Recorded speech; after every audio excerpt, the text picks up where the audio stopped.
Serial प्रेम लीला में अब आ चुका है जबरदस्त ट्विस्ट, जहां कहानी ने एक नया मोड़ ले लिया है। प्रेम और लीला यानी असली लीला की शादी आखिरकार हो चुकी है। जी हाँ, यह मोमेंट बेहद इमोशनल और रोमांचक रहा, क्योंकि लाडली को आखिरकार अपनी असली पहचान याद आ गई है। जैसे ही उसे एहसास होता है कि वो ही असली लीला है, वो सीधे जाकर मंडप में बैठ जाती है और प्रेम के साथ उसकी शादी हो जाती है। लेकिन असली धमाका तब होता है जब वहाँ नकली लीला यानी ऐश्वर्या पहुंच जाती है। उसे देखते ही हर कोई दंग रह जाता है। सभी के मन में एक ही सवाल उठता है, अगर ऐश्वर्या असली लीला होने का दावा कर रही है तो फिर घूंघट के नीचे कौन है? जैसे ही घूंघट हटता है और लाडली सबके सामने आती है, हर कोई स्तब्ध रह जाता है। पूरा माहौल सन्नाटे में बदल जाता है। किसी को कुछ समझ नहीं आता। प्रेम भी चौंक जाता है और पूछता है, तुम यहाँ क्या कर रही हो? जिस पर लाडली जवाब देती है, प्रेम, मैं ही तुम्हारी असली लीला हूँ, ये लड़की नहीं। ये सुनकर प्रेम भी एक पल के लिए स्तब्ध रह जाता है, लेकिन भीतर ही भीतर खुश भी हो जाता है, क्योंकि उसे पहले से ही अंदाजा था कि उसकी लाडली ही उसकी असली लीला है।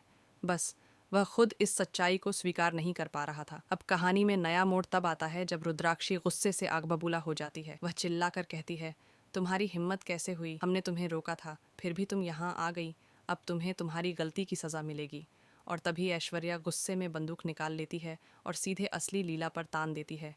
यह देखकर प्रेम पूरी तरह से हैरान रह जाता है। अब कहानी और भी दिलचस्प मोड़ लेने वाली है, क्योंकि प्रेम को रुद्राक्षी और ऐश्वर्या का असली चेहरा नजर आ चुका है।